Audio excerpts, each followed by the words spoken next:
Hey guys, welcome to our channel. আমি রুম্পা, আমার একটা নিউ ব্লগে তোমাদের সবাইকে ওয়েলকাম।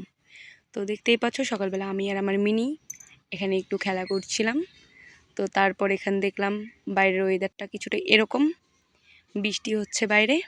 তো ভাবলাম আজকে কি করা যায়, তো চলো আজকে চিকেন রান্না করা যাক।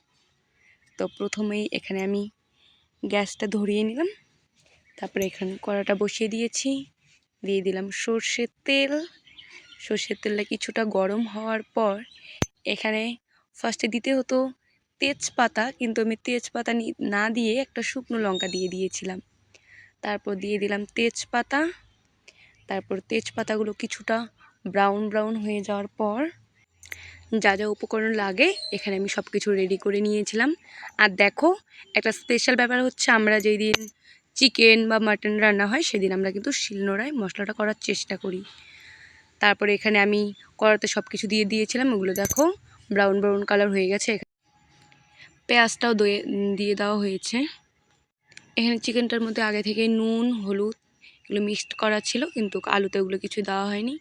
তো এখানে আমি অপেক্ষা করছিলাম কখন ব্রাউন কালার হবে, তারপর আর যা যা করছি ভিডিওটা স্কিপ না করে দেখতে থাকো।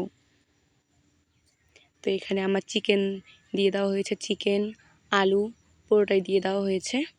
তো এখন আমি কিছুটা ভাজাভাজি করে দেওয়ার পর এখানে আমি সব কিছু মশলা অ্যাড করে দিয়েছিলাম, সেগুলো ক্লিপ আর নেওয়া হয়নি, একবারে আমি দেখাচ্ছি। যখন আমি এখানে চিকেনটা কি বলবো, একটু হালকা কষিয়ে এখানে জলটা দিয়ে দিয়েছিলাম। তো তারপর থেকে আর কি ভিডিও ক্লিপগুলো নেওয়া হয়েছিল।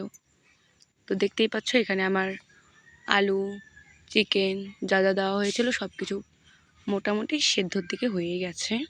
তো এখন আমি কিছুক্ষণ কষিয়ে নেব। ভালো করে না কষালে না মশলাগুলো কাঁচা কাঁচা একটা স্মেল আসে, যেটা একদমই ভালো লাগে না।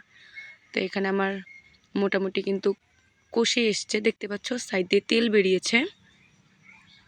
এই দেখো আমার মোটামুটি কষানো হয়ে গেছে চিকেনটা। তো আমি এখানে ঝোল দিয়ে দিয়েছি। তো একটা আমি এখানে নামিয়ে নিয়েছি, নুন হয়েছে কি না দেখব। তো এখানে দেখতেই পাচ্ছ ফুটতে যাচ্ছে। তারপর এখানে আমি দিয়ে দিলাম গরম মশলা। দেখতেই পাচ্ছ যে সাইড দিয়ে তেল তেল বেরিয়ে এসছে, মোটামুটি কমপ্লিটের দিকে হয়ে গেছে।